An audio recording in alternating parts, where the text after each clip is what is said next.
Assalamualaikum warahmatullahi wabarakatuh. Kami dari kelompok 2 di mana yang beranggotakan saya Ayuni Cahyati dan saya Dwi Indrawati. Untuk video kali ini merupakan pemenuhan tugas dari mata kuliah Enterprise Resource Planning, di mana kami harus mengulas modul dari Adempire 3.4 ERP Solution, di mana kami akan membahas mengenai chapter 4, yaitu Setting up Master Data dan Knowing its Accounting Configuration. Nah, pada chapter ini kita akan belajar cara mengatur, mengkonfigurasi, dan mengamati informasi terkait akuntansi yang ada yang terkait dengan master atau data referensi. Nah, jadi teman-teman menguasai atau referensi dalam bagian konfigurasi ini atau bagian akuntansi data itu termasuk apa saja sih di dalamnya? Yang pertama ada mitra bisnis, ada buku bank dan uang tunai, multi mata uang, manajemen harga, dan juga produk. Oke, kita langsung saja ke penjelasan mengenai master data. Nah, seperti yang telah kita pelajari sebelumnya, bahwa di aplikasi ERP konvensional umumnya memiliki beberapa data master seperti vendor master, customer master, dan juga employee master. Namun, di Adempire ERP konsepnya sedikit berbeda, di mana vendor, customer, dan employee termasuk dalam business partner. Ya, menyinggung tentang business partner itu apa sih? Jadi, pada business partner itu adalah suatu entity atau badan maupun pihak yang melakukan bisnis dengan perusahaan yang Anda miliki. Ada 3 jenis business partner yang berbeda, di antaranya yang pertama vendor atau supplier, lalu yang kedua ada customer atau pelanggan, dan yang ketiga ada employee atau karyawan. Nah, konsep business partner Adempire ERP jauh lebih fleksibel dibanding kebanyakan aplikasi. Kenapa? Karena suatu business partner bisa merupakan suatu vendor, suatu customer, suatu employee, atau kombinasi dari ketiganya.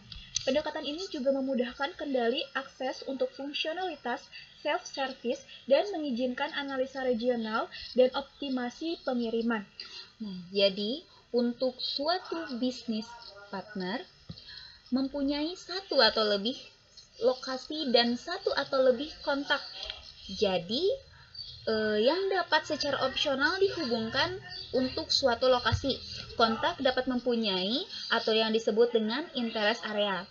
Itu membentuk suatu basis untuk manajemen hubungan pelanggan dan mengizinkan orang-orang bagian penjualan untuk mengatur email list atau daftar surat menyurat untuk tujuan pemasaran. Sebagai contohnya yaitu laporan berkala. Nah, business partner juga boleh mempunyai hubungan dengan bisnis partner lain. Ini mengizinkan suatu sales order untuk dikirimkan kepada suatu bisnis partner yang pertama dan tagihan invoice kepada suatu bisnis partner yang kedua dan pembayaran dilakukan oleh bisnis partner yang ketiga. Oke, masuk pada pengaplikasiannya. Jika kalian mempunyai aplikasi atau software yang sudah ada di pada laptop kalian atau komputer kalian bisa langsung login di sana. Tapi untuk kali ini kami akan menjelaskan dalam tes Adempire-nya. Nah, kita masuk pada webnya. Di sini webnya kalian bisa masuk pada tes.adempire.org/wibui/index.jul. Nah, kita masuk langsung kepada email. Untuk pengisian email, kalian bisa melihat pada sisi kiri. Di sini sudah ada keterangannya. Nah, kita menggunakan super user. Nah, sebelumnya kita pernah memakai atau login di sini, jadi sudah ada di sini. Super user, di mana semua penggunaan super user sebelum add itu kalian menggunakan spasi. Nah, untuk language itu atau bahasa kita pilih sesuai yang kita inginkan. Di sini kita memilih bahasa Indonesia. Setelah itu, klik bagian OK. Nah, pastikan koneksi internet Anda itu dalam keadaan yang stabil. Karena bila tidak, mungkin prosesnya akan sedikit lambat. Nah, untuk Super Adempire, kita menggunakan role Garden World Admin. Nah, jika kalian ingin menggunakan yang user sistem, kalian bisa menggantinya dengan ganti role. Nah, nanti kalian ganti dengan sistem. Nah, itu role-nya akan berganti. Tapi untuk kali ini kita menggunakan Garden World Admin. Oke, kita langsung masuk ke pembahasan kita, yaitu mengenai bisnis partner yang digunakan untuk memberikan informasi dengan siapa atau pihak mana suatu perusahaan maupun unit usaha selaku klien pengguna Edempire melakukan transaksi bisnis. Bisnis partner seperti tadi sudah dijelaskan dibagi dalam 3 kelompok, yaitu vendor, customer, dan juga employee. Vendor itu merupakan pihak penyuplai bahan baku, kemudian customer merupakan konsumen atau pembeli, dan employee merupakan karyawan atau pekerja. Nah, langkah-langkah untuk membuat bisnis partner ini adalah pertama, kita masuk ke bagian menu, kemudian pilih partner relation atau hubungan partner, kemudian business partner rule atau aturan rekan bisnis, dan klik business partner, grup rekan bisnis.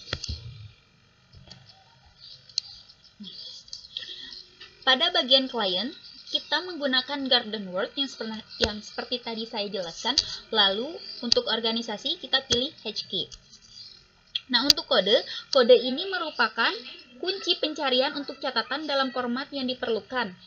Nah, untuk kode kali ini kita menggunakan barang atau produk yang akan kita produksi atau yang akan kita jual. Nah, untuk perusahaan kami, kita menggunakan atau menuliskan yaitu tas atau bag, dan nama perusahaan adalah ini diisi dengan mengidentifikasi atau digunakan sebagai opsi pencarian default selain kunci pencarian. Panjangnya bisa sampai 60 karakter. Untuk nama ini kita isi dengan nama perusahaan yang kita gunakan. Lalu untuk keterangannya kita tulis jual beli tas. Nah, untuk deskripsi ini bisa kalian penuhi dengan batas karakter hingga 2055. Setelah kalian mengisi bagian ini, kita masuk kepada grid data. Kita bisa melihat hal-hal yang telah kita isi untuk bagian grup rekan bisnis. Oke, selanjutnya kita langsung masuk ke yang lain. Dari tetap masih hubungan partner, kita masuk ke maintain title. Nah, untuk maintain title ini adalah nama entitas yang digunakan sebagai opsi pencarian default selain kunci pencarian. Nah, yaitu mengidentifikasi alphanumerik entitas. Nah, yang kita isi di sini adalah nama orang, biasanya adalah nama dari konsumen. Kita tuliskan misalkan Mr. atau Bapak, kita tuliskan Mr. Ahmad sebagai contoh, lalu kita save, dan kita masuk ke grid untuk melihat catatannya. Dan titel ini adalah untuk menentukan cara Anda menangani mitra bisnis pada dokumen. Selanjutnya kita masuk kepada bagian menu kembali dan mengisi termin pembayaran.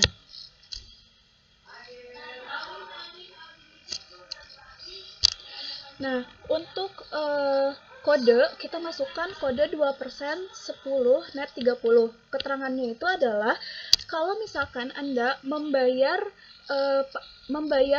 tagihan pada 10 hari pertama dalam jangka waktu due date-nya adalah 30 hari, Anda akan mendapatkan diskon sebanyak 2%. Nah, istilah pembayar ini menentukan berbagai ketentuan pembayaran yang kita tawarkan kepada mitra bisnis kita ketika membayar faktur dan juga syarat-syarat yang ditawarkan vendor kita untuk membayar faktur kepada perusahaan kita. Pada faktur standar, nama dan catatan dokumen dari ketentuan pembayaran bisa dicetak. Selanjutnya kita akan mengisi jadwal tagihan. Nah, untuk jadwal ini kita bisa menentukan lama tagihan yang akan kita tetapkan. Untuk perusahaan kami, kita menggunakan tagihan secara bulanan. Nah, frekuensi invoice-nya ini ada beberapa opsi, di mana kita bisa menggunakan 2 kali bulanan, mingguan, sehari-hari. Untuk kali ini kita menggunakan bulanan. Jadwal faktur menentukan frekuensi pembuatan faktur batch untuk mitra bisnis yang kita miliki. Selanjutnya kita akan masuk ke penagihan. Nah, untuk penagihan ini adalah mendefinisikan parameter untuk level docking. Nah, kita tulis nama. Nama ini adalah nama dari konsumen. Nah, untuk keterangannya misalkan adalah untuk pembayaran tas yang dibeli oleh konsumen. Jadi deskripsi ini adalah deskripsi singkat opsional aja ya dari catatan dan dibatasi hingga 255 karakter.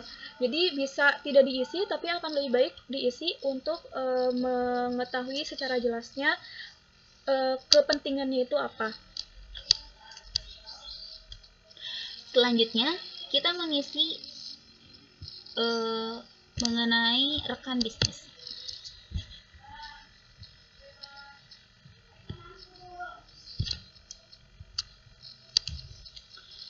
Oke, untuk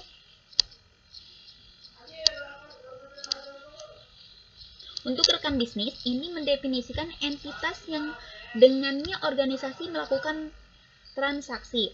Nah, untuk kode kita gunakan kode yaitu seperti tadi tas atau bank. Namanya adalah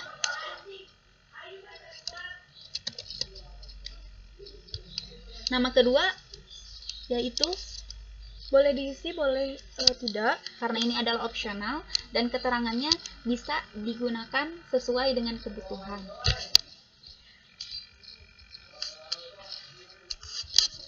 Oke, selanjutnya ada info rekan bisnis.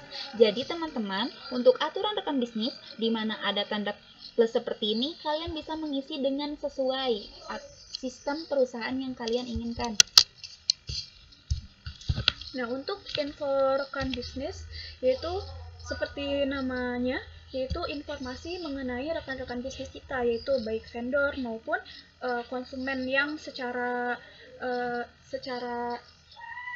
berkala memesan produk kepada kita. Nah, namanya seperti tadi ya, hampir sama seperti tadi, yaitu ada nama rekan bisnis kita, misalnya adalah PT Subarkah.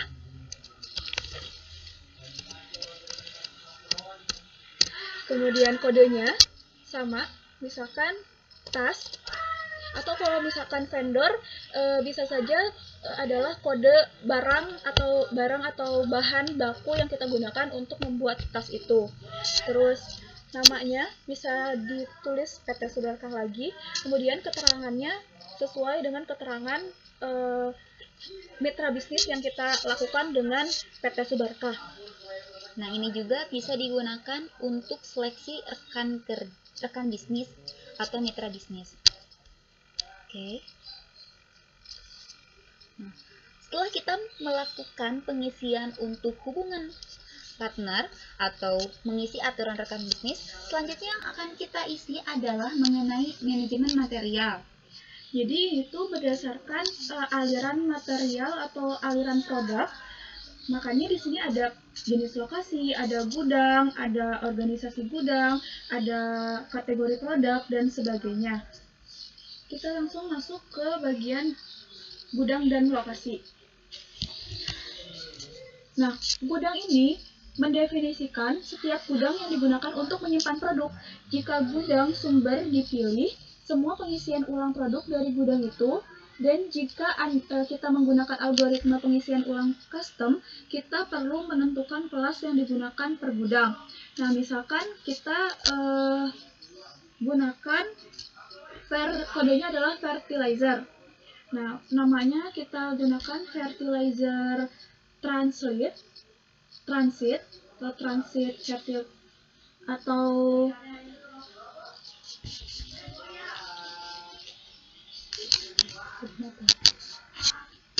Nah, kita gunakan misalkan kulit, kodenya adalah kulit sebagai bahan tas kita. Kemudian namanya adalah kita gunakan kulit transit atau pengangkutan kulit. Keterangannya kita tulis lagi kulit transit. Dan untuk alamat, yaitu lokasi atau bidang lokasi atau alamat yang menentukan lokasi suatu entitas. Misalkan si kulit transit ini alamatnya gudangnya di mana gitu ya. Misalkan karena perusahaan ini ada di Cianjur, kita tulis di Kampung Sukasari. Nah, alamatnya bisa beberapa ya, kalau misalkan memang banyak pabrik atau banyak gudangnya. Terus kotanya kita pilih kota Cianjur.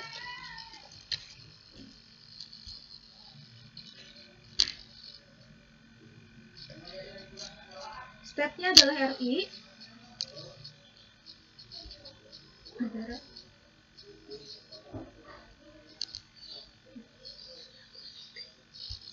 Kemudian negaranya Indonesia.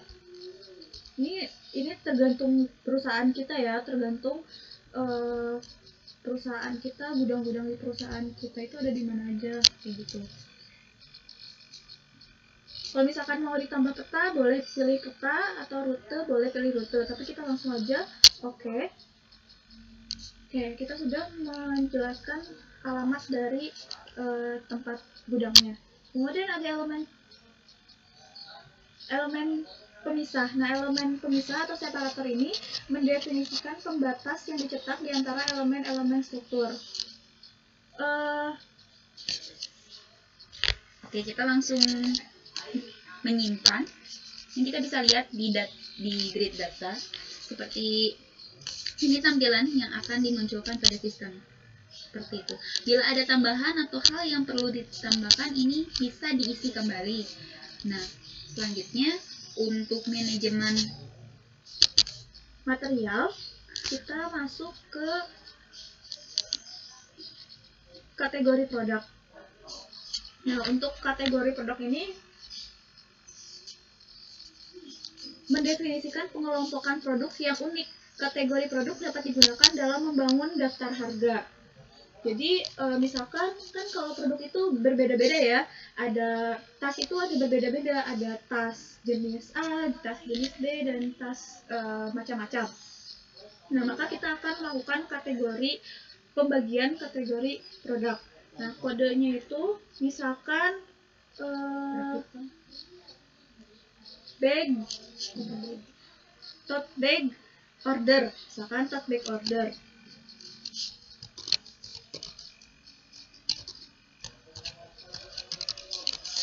Namanya adalah tote bag. Keterangannya adalah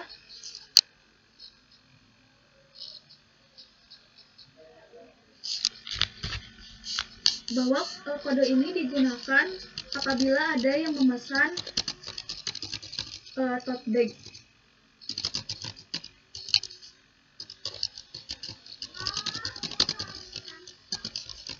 Oke.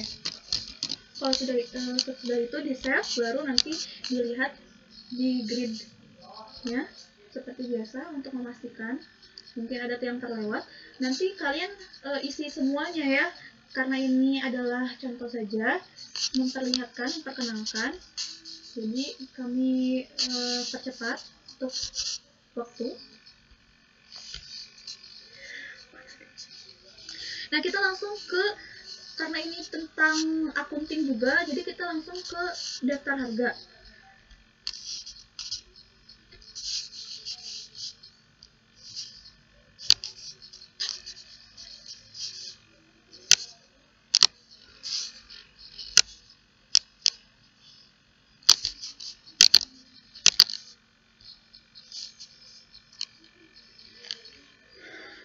Oke, untuk daftar harga, nama yang akan ditulis di sini adalah merupakan opsi pencarian default selain kunci pencarian. Nah, ini daftar harga menentukan mata uang, dokumen, serta perlakuan pajak. Untuk namanya,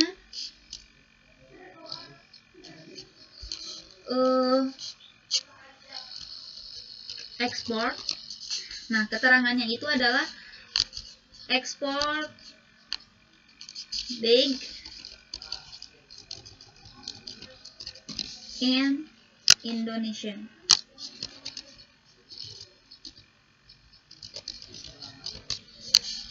Mata uang yang akan kita pilih yaitu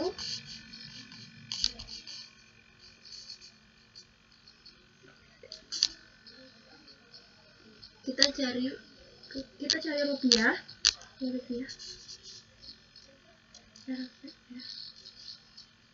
IDR. Nah, dan presisi harga. Nah, untuk presisi harga itu adalah daftar harga dari harga yang dibulatkan ke presisi yang dimasukkan. Ini memungkinkan untuk memiliki harga dengan ketepatan mata uang di bawah ini. Misalnya, untuk 0,005 dolar, masukkan jumlah desimal atau min 1 untuk tidak pembulatan. Kita menggunakan 2 saja untuk sebagai contoh, dan kita checklist daftar harga jual. Oke. Silakan start. Nah, tadi kan dijelaskan di awal bahwa pada chapter ini kita akan menguasai atau referensi bagian konfigurasi akuntansi data mengenai mitra bisnis, kemudian multi mata uang, manajemen harga, dan produk. Kita sudah hampir menyelesaikan semuanya.